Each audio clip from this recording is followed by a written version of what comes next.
Peace and blessings, and welcome back to the Heritage Hip Hop Podcast. This episode is brought to you by Transparent Credit Repair, the superheroes of the financial literacy and credit repair world. Life is not about opening your wallet and paying bills. Life should be about opening your wallet and receiving money.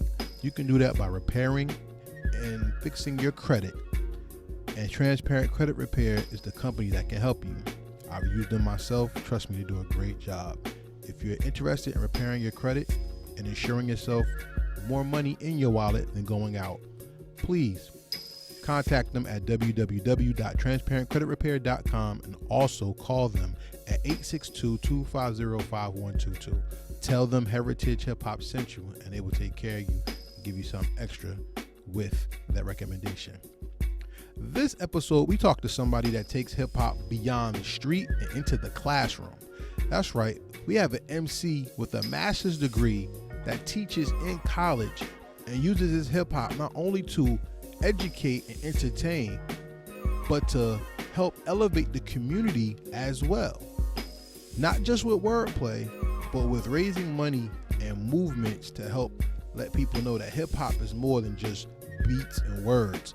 It's also how you stick up for your society and how you represent yourself and the society that you're from.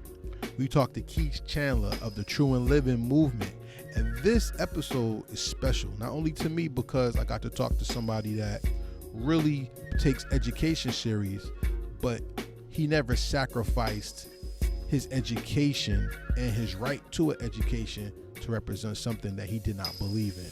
So make sure you stay tuned to this. After this interview, I will come back with the rest of my commentary.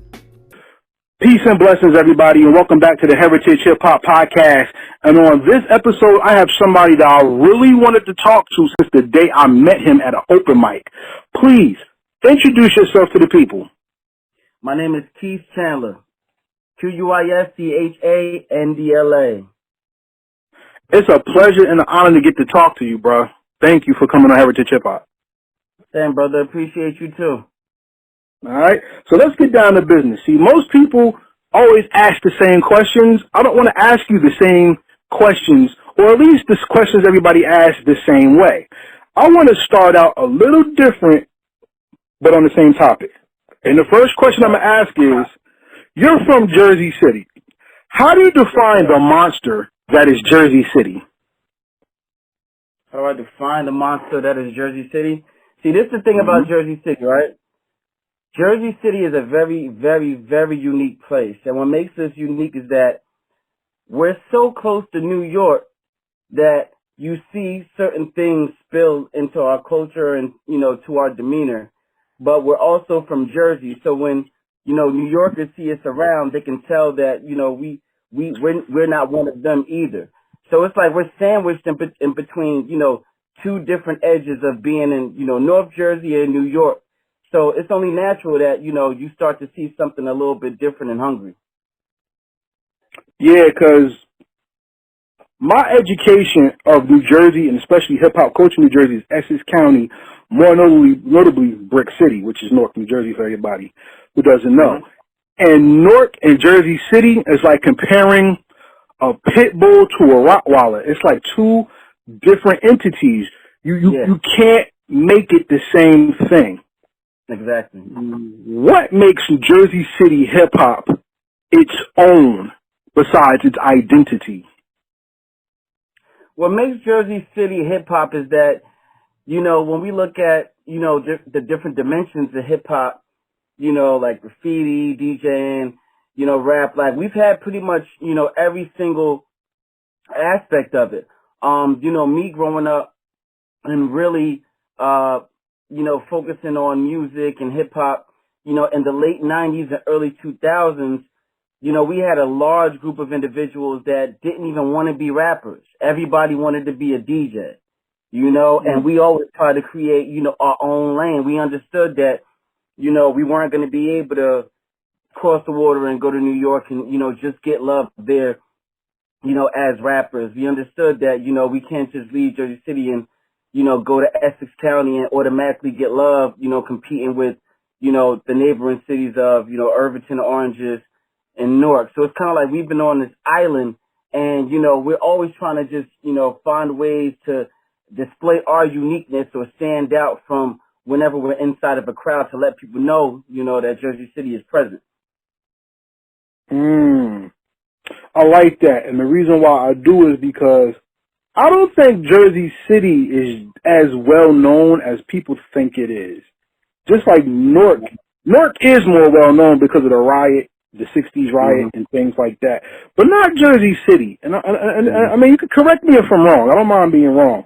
But when I hear people talk, like I interviewed a prominent hip hop icon, and he said, he's from New York, he's from Brooklyn, and he said, when we heard about Jersey, people in Jersey didn't rep Jersey in sections. We just thought Jersey was one place. They thought all the black people in New Jersey lived only in Essex County. There was no other county. You see what I'm saying?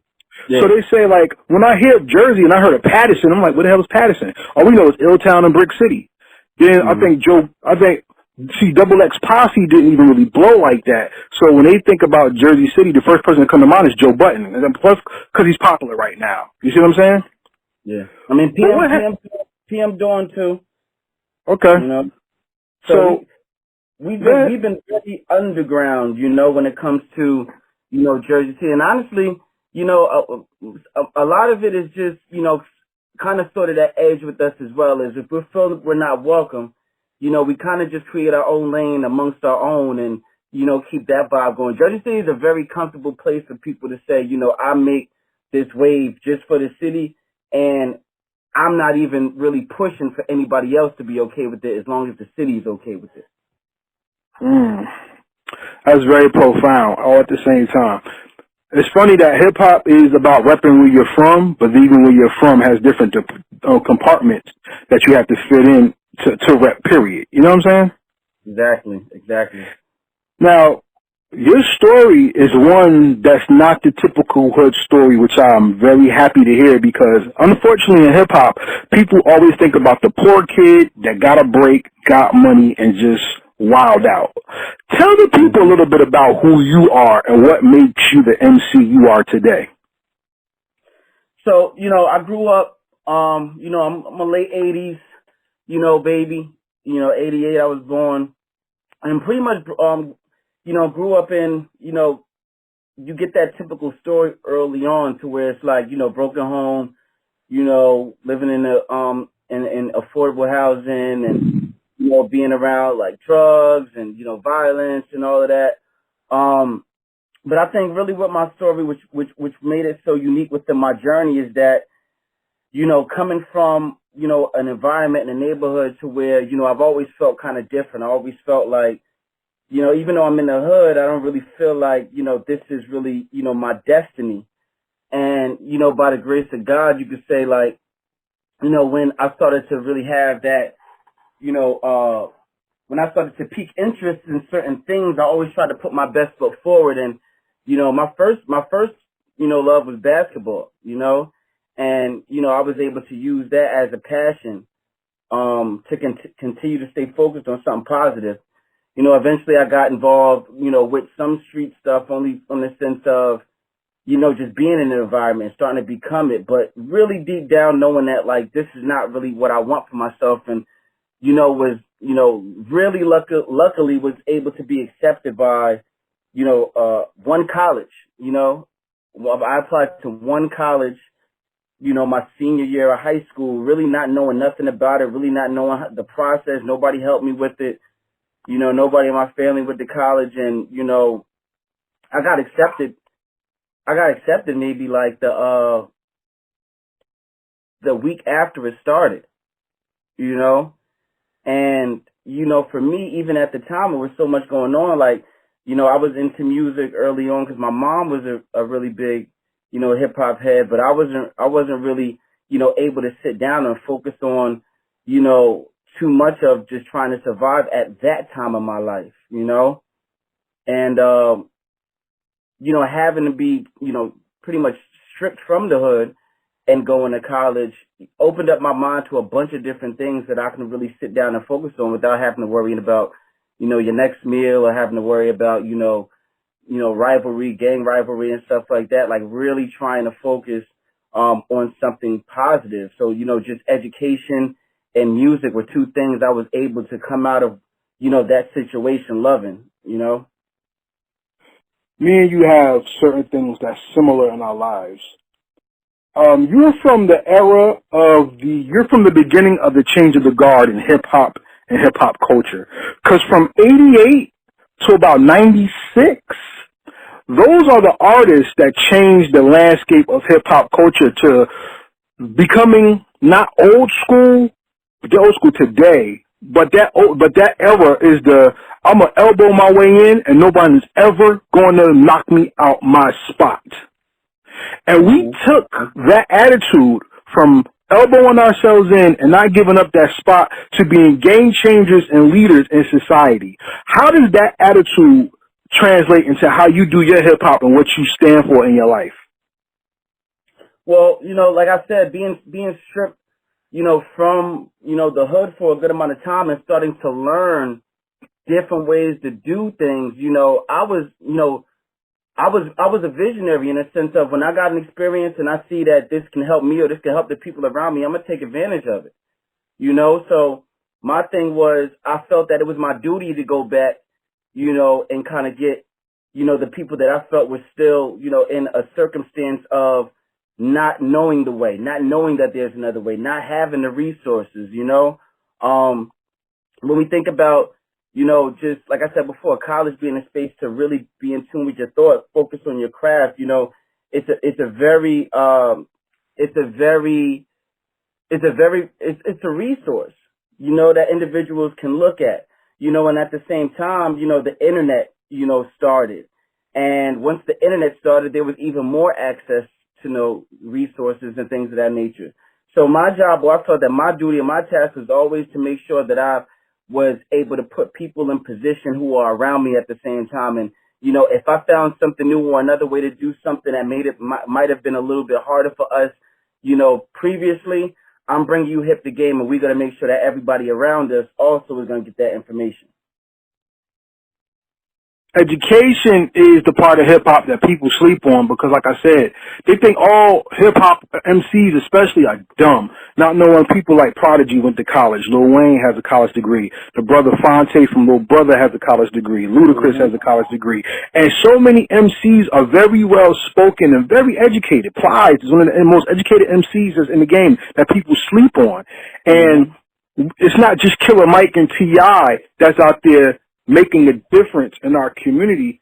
It's also brothers like you, me, brothers like, there's so many of us, man. I mean, it's hard to just break it down, but we are a well-spoken, well-represented generation who came from the era of the beginning of black excellence, the Cosby Show, A Different World, and so on. Exactly. You went to college to own your education.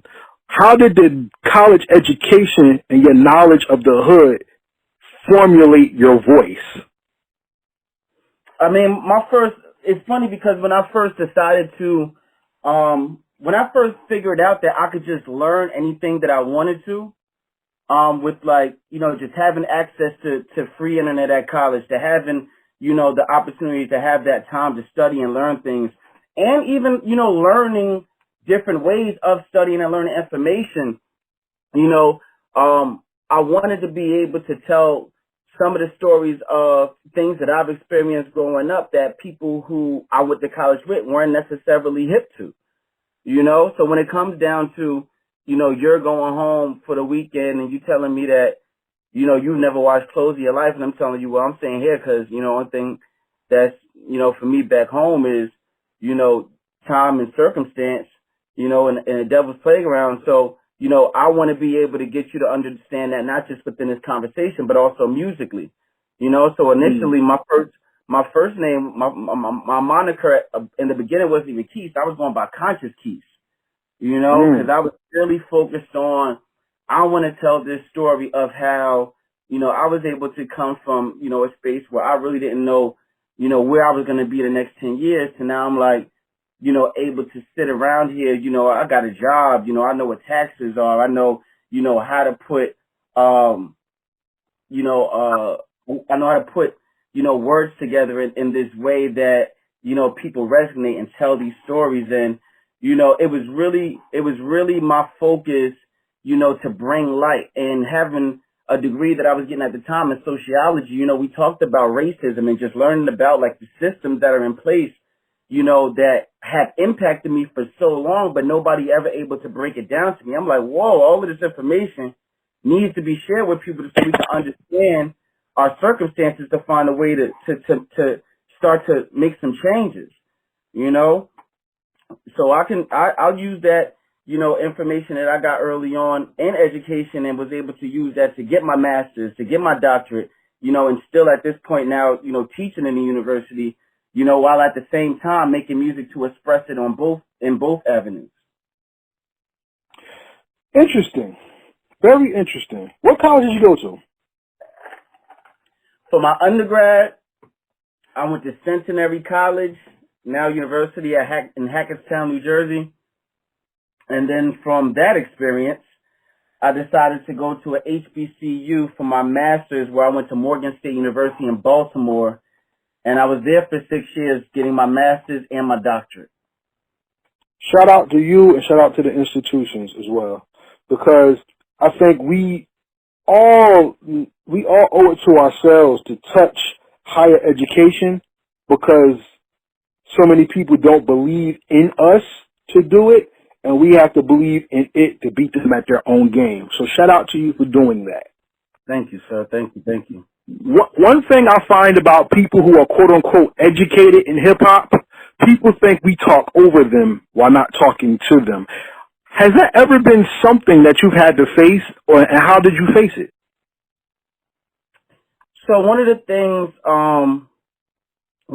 that I started to understand as, I started to get this information and was so, excited to share this information, whether it be through music or through my conversations with, people that I consider my peers, is that a lot of them, really, because of circumstance, didn't have the same opportunity that I had. I can say that the kind of, everything was kind of aligned, for me to, the universe kind of set it up for me to, leave at the time that I left, bump into people that I needed, create circles around me that I needed, so that when it came time, to share this information or try to help, those around me try to find different ways, there was this sense of survivor's guilt, that started to emerge to where, I found a way to make it down to Baltimore, even though Baltimore is, when it comes to, crime and poverty, North Jersey City combined ain't really touching Baltimore. But, when I was down there, I was still in a space to where, I'm self-sufficient. I can pay my own bills. I ain't got no kids. I don't have, any addictions, and it's like trying to come home or even looking at, certain things that were happening while I was away, like, childhood friends being killed, coming back, going to funerals. And, you start to get that survivor's guilt, and you start to get people around you or people that you may have known, for decades at a time to consider your friends. They don't really understand what's happening. So they start to feel, vulnerable. They start to get to the space of, why is he in this predicament and not me? And some of the conversations start to be, you think that you're better than us, without it even coming out my mouth. It's kind of really them not understanding what's going on, not understanding, if you're making sense of what you're trying to share, but, really having, a kind of butt of the hedge to where you're in this circumstance, I'm in this circumstance, and I've been so conditioned that I can't even believe some of the stuff that you're telling me, or I'm not ready for this information at this time. You know what? And that brings us to a point on your album that I really want to touch on. Because on one of your coffee breaks on Coffee and Chemtrails, I believe you're talking to P. Dot. Shout out to P. Dot. Yeah. And, all right. And on it, he was saying, I believe it's him, you can correct me if I'm wrong, he was saying, like, people know you can spit, but they want to turn up. And you talking about knowledge, and they not ready for the knowledge. They ain't ready for that. They just want to turn up. It's too wordy for them. And I find that some of the baggage of being trained in the era of college to people who are not trained in that era is you could be so word spoken that their brains don't catch up to the message. How has that affected you when it comes to creating art where you're conveying a message to the people and you see that people may not receive it the way you want to give it? I can say that, initially, I mean, my favorite rappers are Nas. My favorite rappers are, Nas, Biggie, Joe Budden.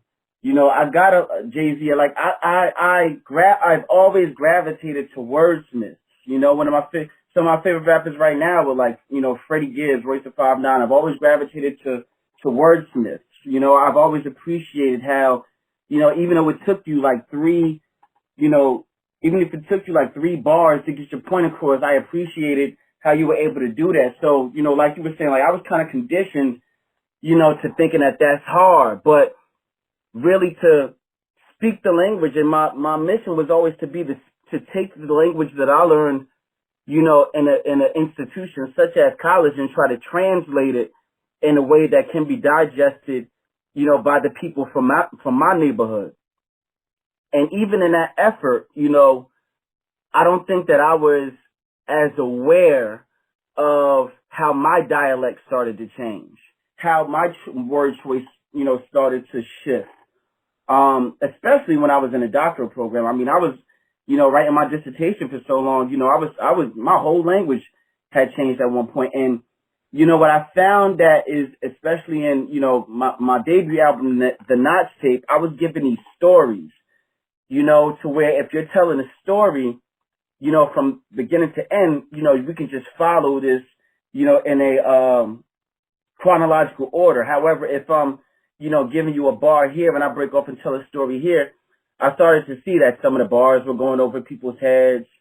I started to see that I would have to like break it down to people, and I started to realize, especially when performing, when I stopped the beat and we start to say things a cappella, I would get a total different reaction from if I just said, hey, listen to this song, tell me what you think. So what I really tried to do in Coffee and Chemtrails, and what I'm really trying to do moving forward, is to really try my best to say a lot within a little. You know what's funny? Yeah, because you know what's funny? That's what Eminem and Jay-Z said. They said their best lines are the words that they don't say. Because when you take something out, that leaves people wanting more, and that shows your depth. I'm proud of you in this aspect. You're not afraid to let your style grow. Because by listening to the Knox tape and going to Coffee and Chemtrails, I saw the growth of an MC. You know what I'm saying? And thank you, sir. Thank you. Oh, no doubt. And believe me, I am not a dope MC. I used to rap myself, and I'm not going to say I was dope, because I look at y'all, and y'all work at that craft, and I salute all of you who do it. But I remember when I first tried to rap, and I was recording, and even one of my partners told me, you're saying too much. Fall back a little bit. And that's when the art got appreciated by me, because it wasn't just putting words together, it was putting a concept together to make an idea. And that's the true gift of an MC. Let's talk about that, though, because that's all IDK, or I don't know. Yeah. One of the better story raps that I've heard in a while, and on that one you really poured your heart. Why do you think hip hop is the perfect arena to pour your heart out and not just have fun and turn up? I mean, if we go back to, just spoken word and poetry, if we think about, a man, not trying to seem vulnerable because I want to, let's say there's a woman that I want to date, right? And let's say, she wants, this manly man, or, she wants somebody that can be protective. If we think about like, movies like Love Jones and such, women really look at, spoken word and, being in touch with your feelings over a beat or over a mic as something that's, acceptable, and even men, it's like a safe space to be able to talk about, some of your own demons, or, some unresolved issues or trauma or things around your life that, you've never come to grips with. It's something noble about standing there and having people in front of you and being able to tell that story and giving it to them and letting them, start to shift and change how they look at you based on, some of the, harder issues in your life that you may not have shared in casual conversation. It's a little bit easier for me to write IDK and put it on wax, ship it out to people to be able to listen to, opposed to me being face to face with somebody and having to go and experience all of those emotions in conversation, trying to stay on track, and then trying to continue the night. It's a little bit different. Yeah. I mean, that's the part about being an MC that's really punctual, is the message and the story. I believe hip-hop, everybody who listens to Heritage Hip-Hop knows I believe this. I stand by this to this day. I want to get your opinion on this. I believe hip-hop is full of participants and not artists. How do you feel about that?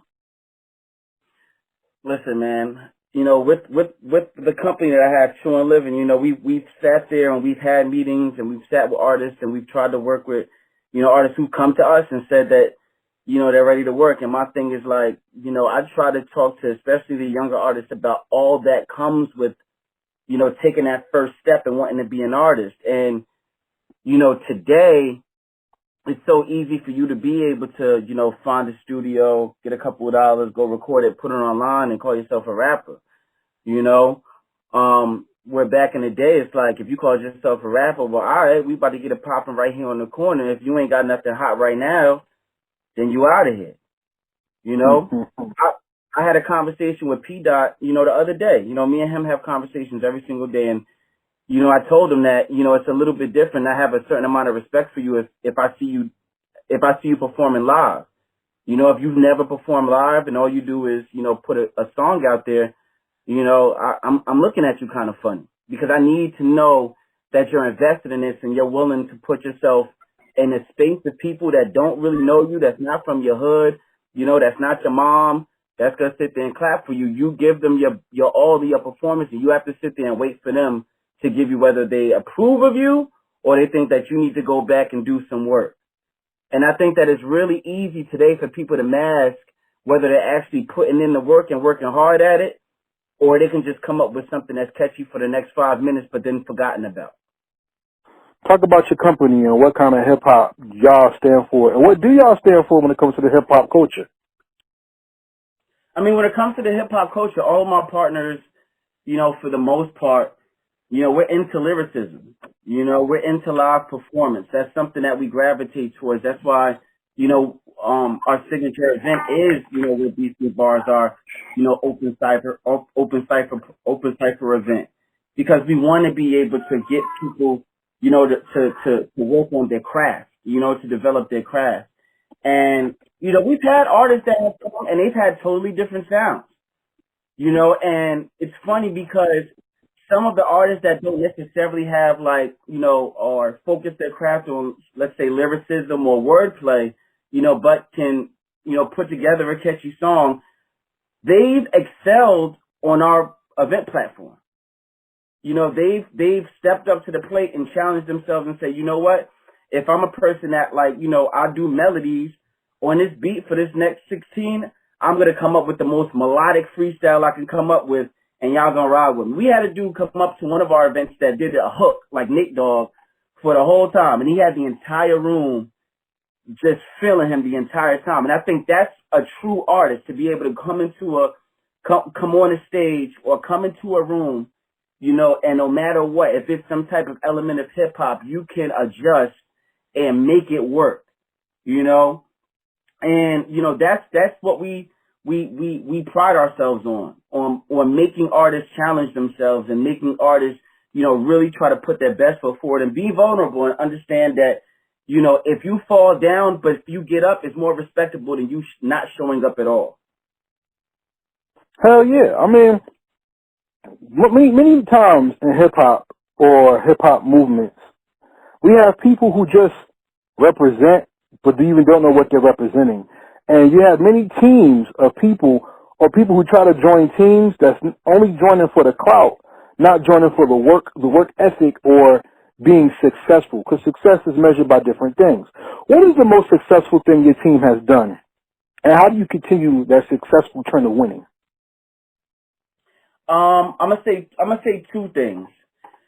The most successful thing my team has done, number one, is putting together our event at South by Southwest last year. Okay. And I say that because we put a lot of money up and we lost a lot of money at the same time. And to see the fire of the team to say, hey, we may not be ready for this today, but if we at least try, we'll come back with an experience that at least we can learn from and we can modify, make some changes so the next time the opportunity presents itself, we'll be able, to weather the storm. And, as an individual who performed at South by Southwest since 2016, I didn't think we were ready, and my partners were like, nah, we got to do it. If we don't do it now, then we're not going to have the experience of how we could put it together. And the whole time, I'm sitting there reluctant, like, oh, all right, well, let's try. And when we went out there and we did it, we lost a lot of money, but the experience and the things that we learned throughout the process, it helped us in so many different ways, that it told us that, even though you have these industries, these companies that have been doing this for so long, if you have the right mind frame, and you're willing to put in the work and you're willing to sacrifice, you can make things happen. And from that, the second thing that I'm proud of is that, I went on tour for the first time, as an artist, this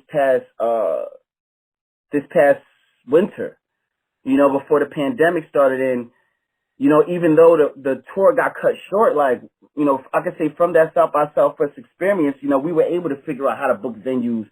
We were able to figure out, how to book promoters. We were able to figure out how to book talent. In our last show in Baltimore, we took people on the road with us. We went down to Baltimore with, Real Music and Ish K. People don't know them from a grain of salt, but familiar with me because, my years down there. We were able to, fill up half the room. And it's like to say a lot for, people that's never heard, some of this music before, seen any of these artists, really want to come purchase a ticket and stay for the entire show and leave, as a fan. And to see how we were able to put that together. We planned that probably, I want to say all in but 2.5 months, and this time we weren't losing money, we weren't breaking bank, but we were keeping ourselves afloat to say, okay, this is something that if we continue to build on, it's really going to be something in a game changer. See, that's called effort. A lot of people don't even make effort. They just want to put something out. And I don't want to bash, because that's the wrong thing. Because hip hop nowadays is looking at people go through the A&R process and development through live time, like right now, like we're living through it. So the person that you are when you start will never be the person that you turn out to be in the end. And if you don't enjoy that journey, you don't enjoy the story. Mm-hmm. Part of enjoying that journey, that story, takes us from the Knots tape to the Coffee and Chemtrails album, where not only lyrically you got better, not only did your expression get better, not only did your clarity get better, the cohesiveness of how you put the project together also grew. Between those two projects, what was the most invaluable lesson that you learned that you're going to take to the next project? I can say that with the Knots tape, I really wanted to just get it out the way, because like I said, I thought I had so much. I thought I had so much to tell people outside of, oh, I made it from the hood and I went to college and I lost people. Like, I felt that I wasn't comfortable, honestly, with really sharing any of those stories. You know, I wanted to talk about me as an adult, and I'm gonna talk to you about what I go through today, because I feel like that it'll help you more. But, you know, I had people around me to say, no, they deserve to hear that story. And I said, okay, we'll do it. And then I started to appreciate it as I experienced it and was able to get closure in it. With Coffee and Chemtrails, you know, like you were saying, it's all about cohesiveness and how does it sound. And, you know, there was a lot of throwaways for Coffee and Chemtrails that I was like, it just don't fit the album, you know, but I still want to keep the same message, you know. But my only thing with Coffee and Chemtrails is I think I tried to rap. I tried to prove that I could rap too much. And that's the only thing that I would, you know, only blemish that I would say was on Coffee and Chemtrails, because I love the album, I love the songs, but, you know, I think I tried a little bit too hard, you know. And I think that with the next projects that I have coming up and the way that I'm crafting music now is that I don't feel like I have anything to prove. I feel like that I can really be one with the music. I can be one with the art. And even though, you know, I don't want anything to prove, I'm still trying to step myself up as a lyricist and as a rapper, but in a different way of, I got to tell you all of these words. I got to rap so fast and I got to have all of these syllables to where I want you to be able to digest and sit with what I'm telling you. And I don't want it to just be good music to you. I want it to be life lessons and things that you can't wait to share with others. I'm glad you said that. Stop right there, because articulation is the point of being an MC. And you said there was times when you felt like you rapped too much. One of my favorite songs that you did from the Knox tape was My Teacher Was My CO. I took that to another lesson that was put on Coffee and Chemtrails called Fuck the Promoter, and also Open Wounds. Explain those two songs with what you just said.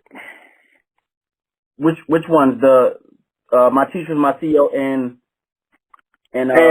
with Open Wounds and Fuck the Promoter, because what you said you did in those three songs very well. Please explain.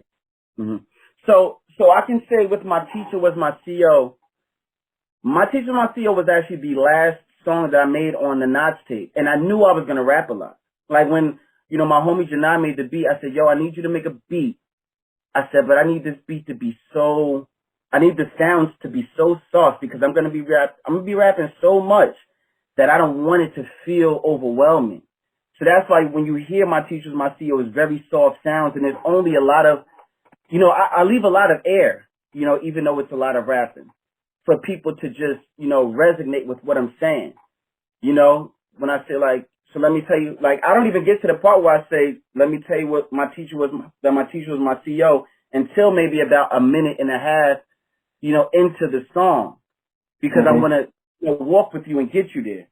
And with, you know, with Fuck the Promoter, it was just like, you know, I knew that track was going to be able to resonate to the people that appreciate, you know, rapping your behind off, you know? Like, I knew that rappers are the people that I'm targeting with this song, and the rappers are going to feel it, and the rappers are going to make people that don't understand the rapper's plight listen to some of the miniature stories that I put in this song. And, you know, with those two tracks, it was really, you know, I'm going to rap a lot on this, but it's purposeful, you know. And then lastly, with Open Wounds, you know, anytime you get a song that's going to be me and P-Dot, you know, we're both, you know, in the sense of, you know, we're trying to out-rap each other. But just the hook in itself, you know, I thought would grab people in to the point that they felt like they had to stay. Like watching a movie that credits is fire, you know, or when, you know, one show goes off, they show you the preview of the next show, and you're like, all right, let me see what this is about. I thought the hook was going to be able to grab them. So by the time, if it might be too much, you know, you're already here. You might as well stay for the rest of the show. Okay.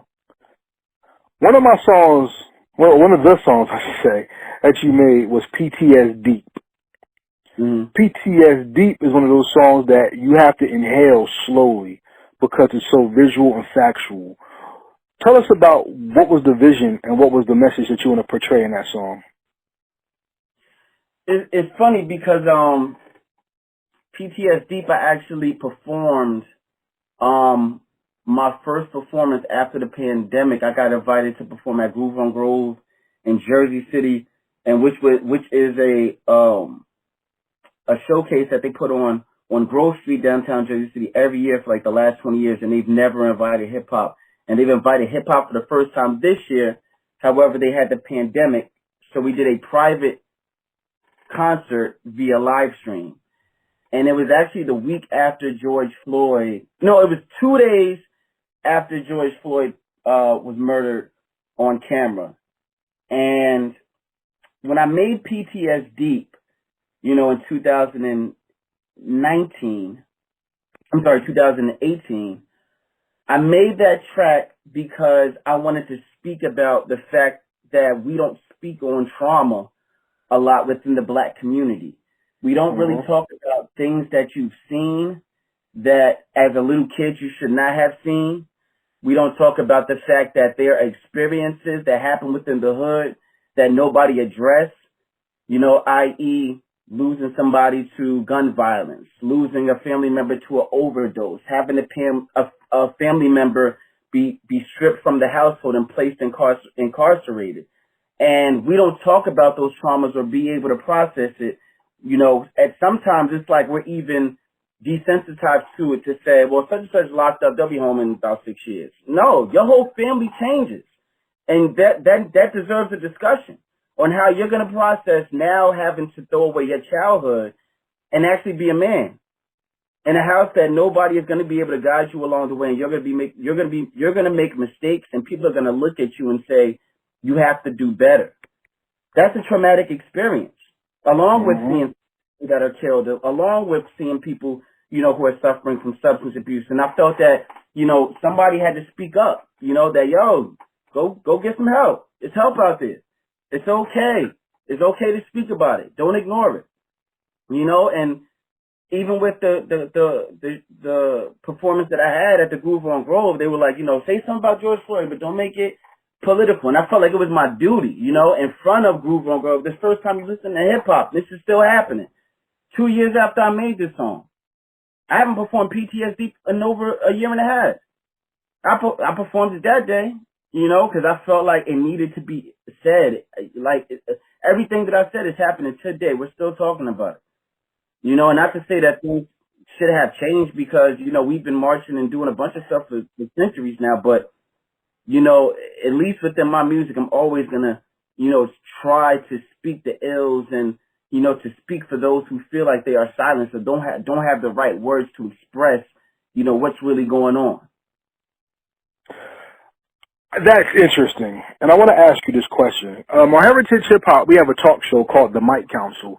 I don't know if you've seen the last episode, but if you haven't, I'll advise you, please share it and tell me what you think when you see it. It was about America's current climate and hip hop's responsibility. And even today, we have two rappers who are considered activists, J. Cole and No Name, going at each other about people not saying anything and people not doing anything. And you made a song which, like you said, 2 years to the day and things are still going on. Hip hop's major birth was being a voice for the voiceless. And we take air from Nina Simone when she says that the music that an artist makes should represent and reflect the times that we're living in today. How much of a crime is it to you in American culture that we're still making songs and messages that still relate about black pain, white privilege, black suffrage, the lie of slavery, the truth of slavery? What crime is it that that's still the narrative 400 years and 56 years into the hip-hop history? It's hard, man. It's hard in the sense of, we haven't even dug deep into some other stuff that's going on. We haven't talked about we've just started to talk about the lack of, black bodies and black business and black art and black entrepreneurship. We've just started to have those conversations, but as we're still trying to get to that level to where we can have, more CEOs and, running this culture that we created, we still got to go back and talk about what made us want to make music to begin with. Hey, I'm Nasir Jones. I'm looking at my projects from outside my window, and I just see all of this stuff happening. Life's a bitch, and then you die. That's why we get high, because you never know where you want to go. Like, we're still making songs about things that are happening today, and it's a distraction for where we want to go next. But it's a distraction because of things aren't changing. We ask for changes in law enforcement and police brutality. They tell us, oh, okay, we're going to take cops off of the network. We're going to take Park Patrol. We didn't ask for that. We asked for you guys to come up with some policies that we can make sure that we're at least going to have a fair advantage when it comes to mass incarceration, when it comes to run-ins with the law, that our black lives are at least going to be valued and appreciated, and not be taken away in a blink of an eye just because you have less of a value, in your interaction with me. It's like I told you before, when I created the Knox tape, I wanted to bypass all of that. I didn't want to talk about all of that. I grew up on that. I know the story. I don't want to tell my story within that story. I want to get to what I think we should be doing next, being resourceful, working together, doing stuff together within our communities, our neighborhoods to uplift each other. But somehow we still have to go back. And now there's another PTSD. And now there's another changes. And now there's another, snow in the blood. It's so many different times that we have to revert back. So it's like we take 10 steps forward, and then they bring us 5 steps back. And hopefully it gets to the point where, we can then talk about some other things, because it's a lot more. It's a lot more things that we haven't talked about. Like, I want to talk about code switching. I want to talk about code switching in the workforce. I want to talk about, the black dollar. I want to talk about, redlining. We haven't even broke the seal to talk about, that. We're still talking about slavery, racism, prejudicism, and cops killing us. The same narrative. But in helping to change the narrative, you yourself have raised money for causes and used your network, use your PhD doctorate, use your personal accolades to do social accolades. Why don't you tell us about that and how you use your hip hop to change the world positively? So, just, being a full-time professor, and a rapper at the same time it's a daunting task, because you wear 2 hats and, you really have to think about 2 different things, but kind of similar and the same. I have a doctorate and a master's in social work, so I took it upon myself to really figure out, underserved populations and how they came to be without, and it's a pretty ugly story. We think about slavery and people bringing us over to America and, that, but then even, policies and legislation and stuff like that, it's all ugly. For me, I wanted to just get as much information as possible so we could try to reverse, some of these, barriers that we have in front of us. So, with getting all that information, I just wanted to learn how to network. I wanted to learn about agencies. I wanted to learn about, legislation, that can start to alleviate or ease some of the pain that we're experiencing. So with us being in this pandemic, I talked to P-Dot about trying to find some organizations that, are really suffering during this time, with not being able to at least generate revenue or, be able to reach out to people that they have the need. And, we did the May 22nd Spaz and Flow benefit concert. For those of you guys that don't know, whenever me and P-Dot, combine, we become Spaz and Flow. I'm Spaz and he Flow. I'm sorry. He's Spaz and I'm Flow. But what happened is, I talked to him about it. He said it was a good idea. That was actually the first time when we did the benefit concert that we saw each other the entire pandemic.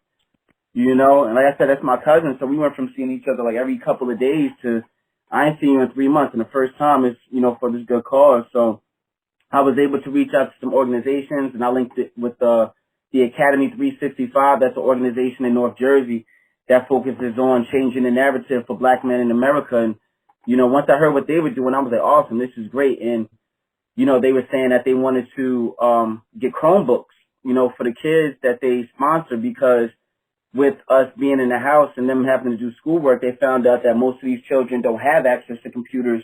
And some of them are, for the most part, computer illiterate. They know how to work cell phones, but they don't know how to work, laptops. So, they had cracked the deal, and, they told me a number, and I said, look, I said, I want to help in any type of way that I can. I said, I'm going to reach for a goal of $250. They said, if you could reach $250, that's great. So me and P-Dot really used that as, a competition. He reached out to Alaris group home, which is a nursing home, and he wanted to cater food for them. So I said, all right, well, we'll sit there and use that as like friendly competition. At the end of the day, we all win. And, I look at social media as, a way to get information across the mass amount of people, but I also have, email lists and, text messages that I can reach out to people that have been supporting me through my, music career. And, once I sent it out to them, hey, if you can help out, my goal is $250, whatever you can give. Within 3 days, we had $800, and we only wanted $250.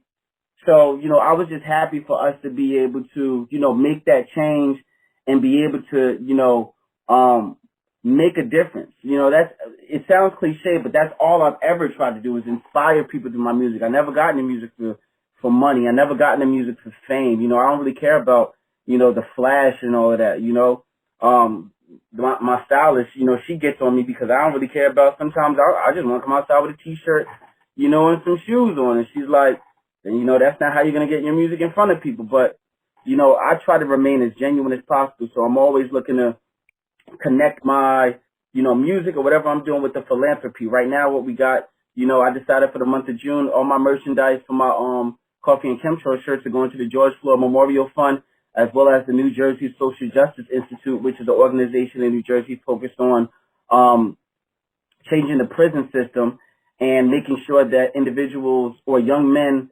who are in the, I want to say, the criminal justice system are given a fair shot for alternative choices opposed to, being sent to jail as a youth.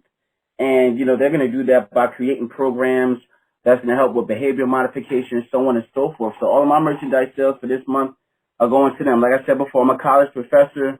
I don't really need the money. I'm not in music for the money. So, I'm going to allocate all of those funds directly to those organizations. Facts. I like that. Yeah. Understanding what everything that you just said. See, the major thing and the major key to what you said, and why I was so happy to have this interview, is because when I do my research on somebody, I start with the music. Then I try to go a little deeper. And for you, I was able to find something deep. I was able to find cause. I was able to find depth. I was able to find the direction of hip hop that goes far beyond the music. How important for you is it to represent the culture, not just the music that you represent? It's very important to represent the culture. Remember this culture and this, genre that we call hip hop, came from the fact that, as a people that were without, we've always find a way to make do and to keep it pushing. Hip hop came from, Kool Herc being able to say, yo, my family here, we trying to have a good time. Y'all pull up, we got some food, and we just gonna kick back. We understand that things are hard outside. We understand crime is there, but in here it's a safe space. When we're able to say that, we're able to ease the pain of those that are experiencing, some of the ills of this country and being, in a disenfranchised, or an underserved population. So as long as we, keep a stranglehold or keep, our eyes and our grips on the culture, we'll be able to continue to make sure that the culture, does for us, and it helps to continue to build on the people that have created it, and the ones that keep it moving and keep it pushing, not the ones that are just here for a quick check and bounce. Word. And with that being said, before we close out our interview, please give everybody your social media and your movement so they can look you up and look at the wonderful deeds that you're doing throughout the community. So again, I'm Quis Chandla. That's spelled Q-U-I-S-C-H-A-N-D-L-A. You can find me on all social medias at Quis Chandla. You can find me on all streaming platforms as well. You can also follow my event production company, True N Livin LLC. That's TRUE, the letter NLIVIN LLC. I got some new music on the way, so, you know, we're going to finish 2020 with a bang, despite, you know, how things have, you know, happened thus far halfway through. So, you know, just stay on the lookout, and, you know, I appreciate everybody, your support, and Karel for having me. That's right, everybody. And bottom line is hip-hop is not just what you do, it's how you live. But I co-sign this man right here, and everybody knows it's hard to get a co-sign from Karev. That goes without saying. I don't like everybody's music. I really don't.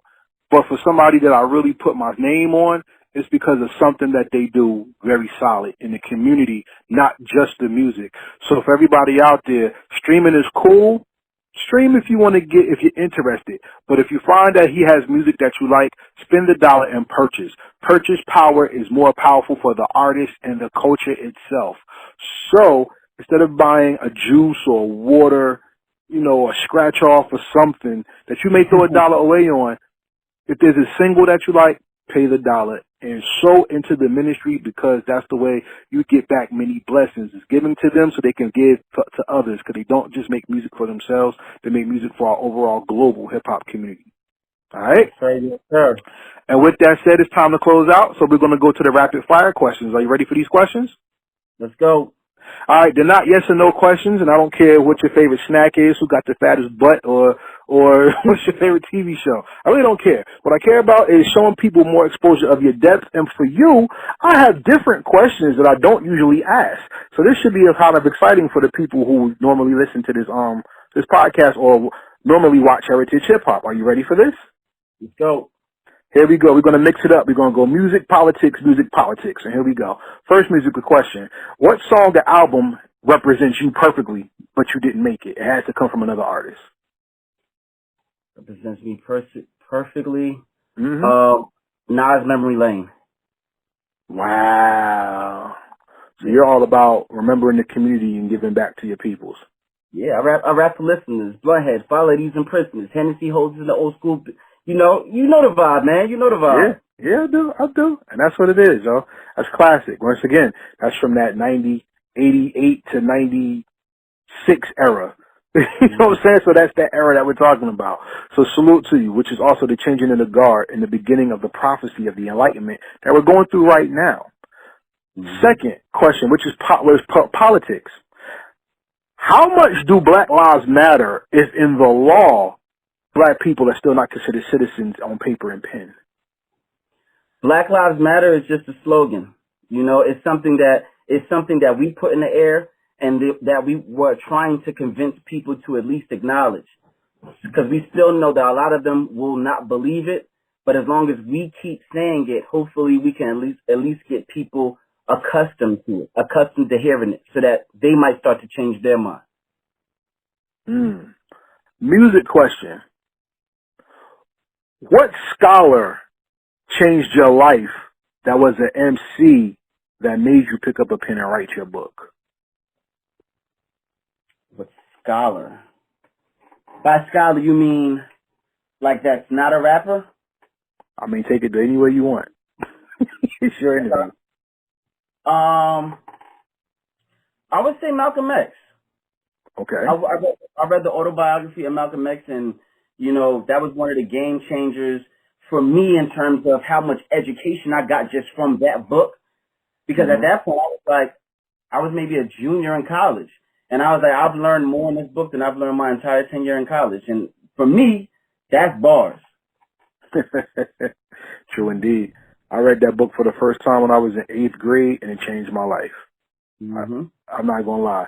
And it gave perspective on things that school does not give, but life was waiting to teach you, but you weren't ready for yet, you know? Exactly. Goes back to a hip-hop question now. Hip-hop has many activists and many people in the community who have changed the game so that it isn't just music. Who are your top, not political rappers, but community rappers who have actually changed the community with their messages? Of course, I got to go with number one, Killer Mike. Killer Mike has used his platform in, so many different areas and speaking about, some of the ills that exist, within the country and things that need to be changed. Then I would go with, Kendrick, continue to pushing the narrative at one of the highest, plateaus of the game in terms of being, the hottest or most lyrical MC. And then the last I would have to say is, I'm going to say, it's not an MC, but I'm going to say Ninth Wonder. And I'm going to only say Ninth Wonder because, Ninth Wonder was able to also show that hip hop can be present in higher ed. And it started to open doors for other professors, for other MCs to start to get, lecturer or resident gigs such as Mad Skills, and Bun B. So I'm gonna go with those three: Killer Mike, Kendrick, and Ninth Wonder. Nice. Next question. Coffee and chemtrails hits me this way. Coffee is an internal stimulant that keeps you up. Chemtrails are external stimulant that keeps you down. What was the message in the title of the album? The message in the title of the album is that, as we're sitting here and, we're looking today to continue to push us and keep us going, we're still going to have to deal with things that are beyond our control, that are still set up for us to be able to face these challenges. However, as long as we got coffee and as long as we start our day on a good note, hopefully we have some good experience that can help us forget about what's going on around us just for a little bit or until we start to have to, take some action. Well, eloquently put, and thank you very much for that, because I wanted to walk away with something on that title. My next question is, the remix is something that made hip-hop long-lasting, because people would remake songs that they already put out with new beats or other people on it to give the song longevity. So as a hip-hopper, I ask you, what is the best remix of all time? Woo! The best remix of all time. The best remix of all time. I mean, of course, I gotta go with. Actually, I'm gonna say the best remix of all time is "Flavor in Your Ear." It was tight for me between that and All About the Benjamins, but I'm gonna go with "Flavor in Your Ear" only because it was like one of the first. Okay, hey, if that's the answer, that's what's up. I ain't even mad at you. Okay. Next question. What do you think is the major plot point of education? Is education used to build the mind, or is education used to refuel the society? Say that one more time. What is the major movement of education? Is education used to build the mind, or is education used to refill or replenish the society? It depends. It depends whether it's informal or whether it's formal.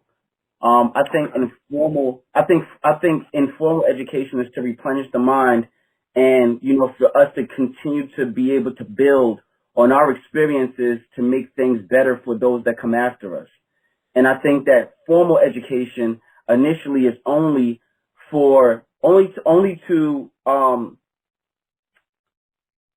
to categorize who has the best ability to retain certain information, and then later on, for individuals who actually want to study a specific craft and use that as a way of creating some type of career for themselves. Okay, I like that, because it all comes with the usage of words, and that's what MCs do. They use their words to help mold the mind and the society through what's being said and expressed. You see what I'm saying? Yes, sir. So being that words are important, features are important in hip-hop nowadays, where I really think features are trash. But you are one of the few people who've actually had projects where you don't feature a lot of people. So I commend you on being someone who works on his craft and to be able to carry a song of his own. The feature was special back in the day. But now it's not so much because everybody jumps on everybody's song. But I ask you as an MC, what is the greatest feature of all time, and who is it? The greatest feature of The- all time. The best guest 16 in hip hop history. Who is it? And what is it? That is heavy. I'm gonna say it's a tie. Mm-hmm. I'm gonna say it's a tie between Busta Rhymes Scenario Okay. and DMX Money Power Respect. Ooh, okay. That's heavy right there. Yeah, All yeah. right. That shit's hard. Busta Rhymes and DMX. The whole energy changed once both of them came on. Yeah, that's true. They changed the dynamic of the song. That's true. Okay. Next question. Life is the classroom without walls.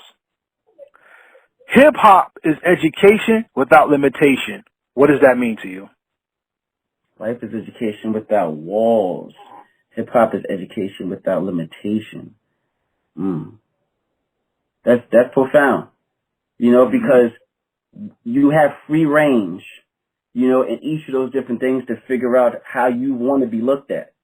You know, what you want your story to be. When you look at life, you know, you have free range to whether you want to be the worst person in the world, the greatest person in the world, the most kindest person in the world.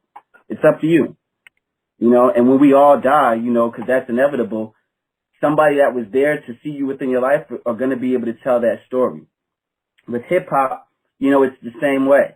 You know, with hip hop, if you put in the work, you know, and you really want to make, you know, your stamp, you know, and kind of shift the culture, you have, you know, the ability to do that. Whether you shift the culture for the good or for some stuff that we've kind of seen recently in the last couple of years, whether you shift the culture for the worse, you know, but the ball is in your court.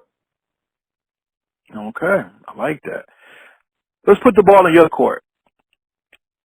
You have the dream scenario to make your perfect song. Who's doing the beats? Who is your features? Dead or alive, no limitations. Who's doing the beats?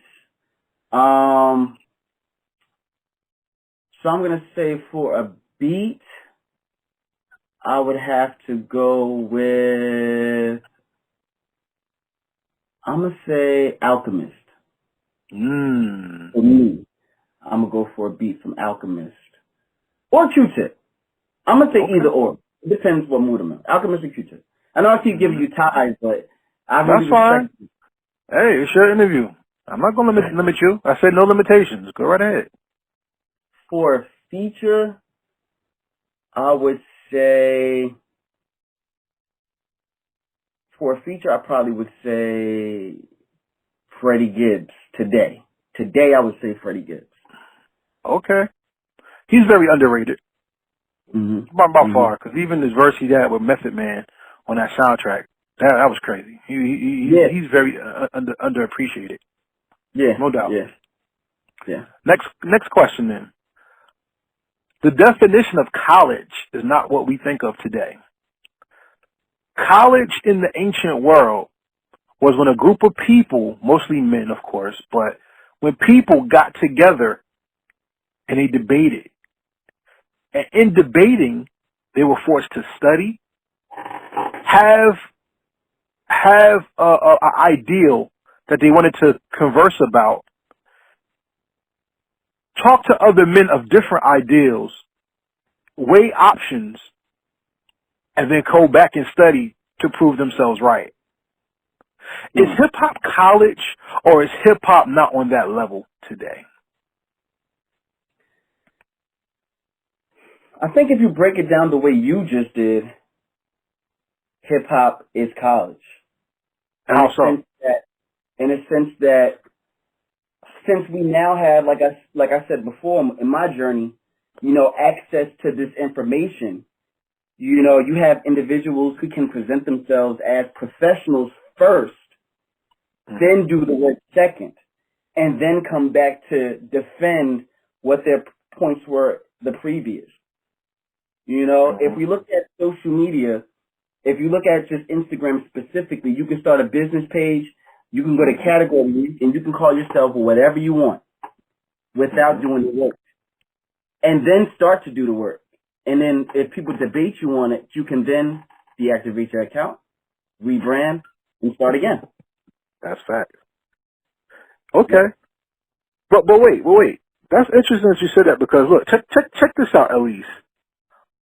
The debate is the part that bothers me when it comes to hip hop, because so many people are so fucking emotional that they can't even have a counter opinion, especially now in cancel culture, or in the butthurt feeling culture where you don't like me, well, I'm gonna make a diss song about you, and the shit's usually corny, and people can't exist without not being butt buddies or huggers.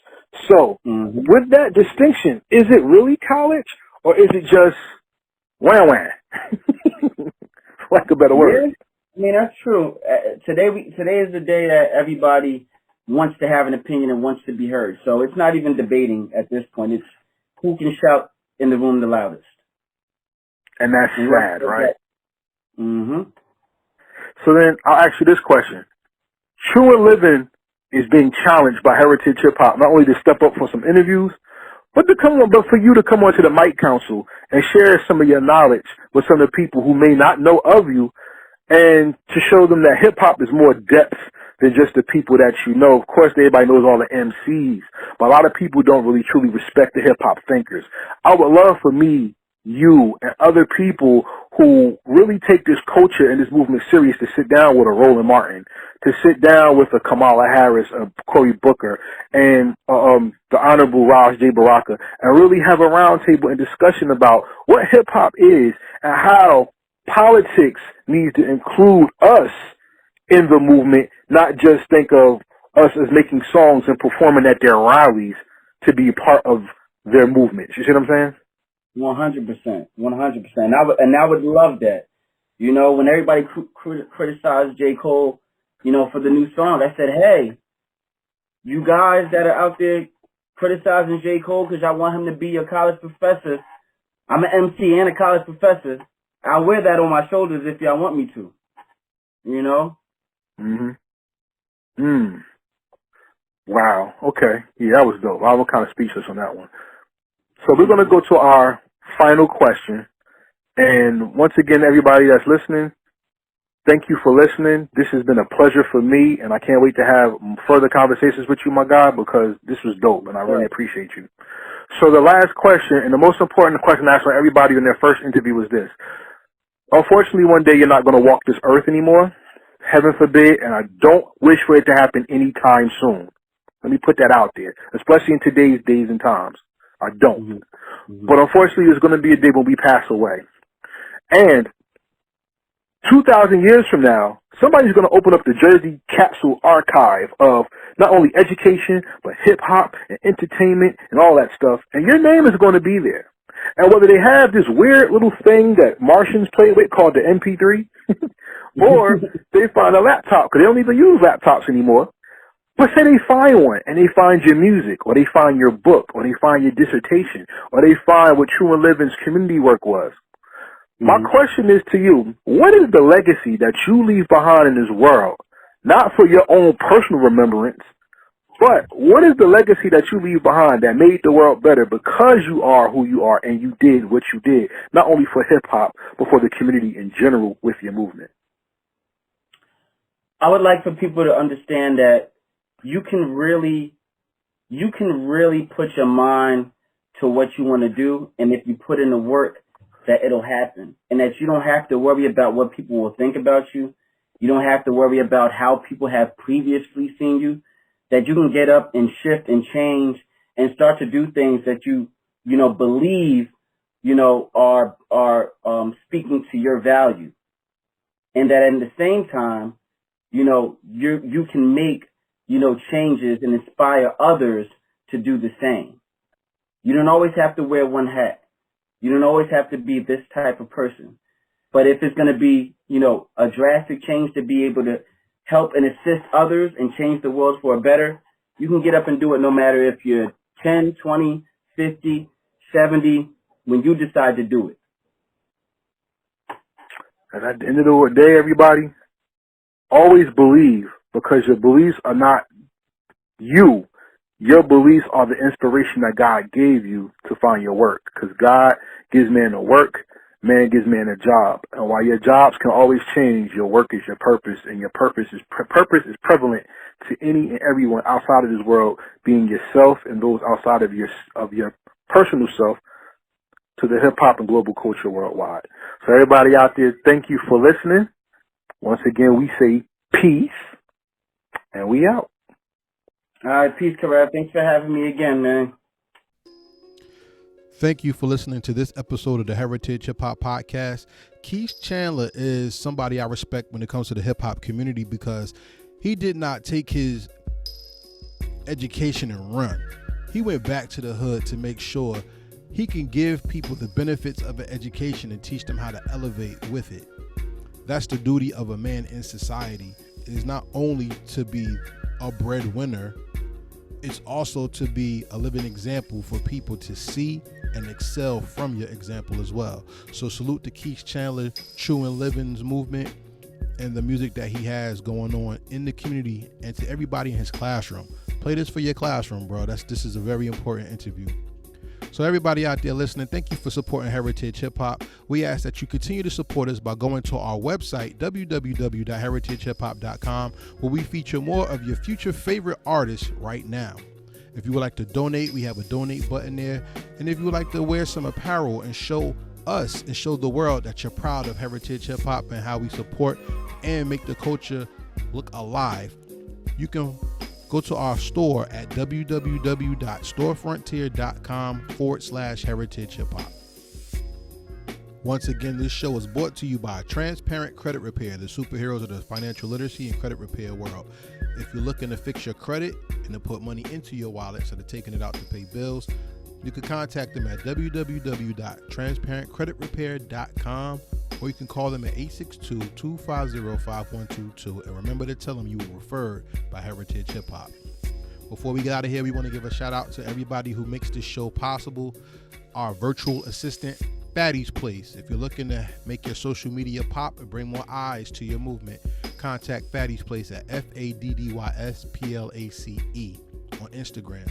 Also, for marketing, promotion, and placement, we partner with Wildfire Marketing, ran by prolific MC and businessman Fire Jaws. You can contact him on Instagram at FIREJAWS. The Heritage Hip Hop Network also has 2 other shows on it as well. We have Diamonds Entertainment LLC, DIEMENZ Entertainment LLC on Instagram, and we have The Big A Show, where I'm the co-host of a crazy show about politics, sports, and anything in the entertainment field. The host is Adiyar. He is AHDAYAR on YouTube, where you can see season 1 and season 2 is coming soon. Before we close out this show, we want to give a very big shout out to everybody out there that's protesting and letting their voices be heard. It's not about making our pain a hashtag. It's about going out there and representing to make change in the community and in our society. So everybody out there that's fighting for change and fighting for your voice to be heard to ensure a better future for the children that we have that's going to come up in our community generation to generation, I thank you for everything that you're doing, whether you're protesting, marching, hashtagging, sharing, or having conversation and dialogue about the things that are going on. It's hard being a parent in these days and times, but in these days and times, always know that there's good that's going to come out of it, because God will never leave us alone into the evils of the world. And with that, we say peace, and we out.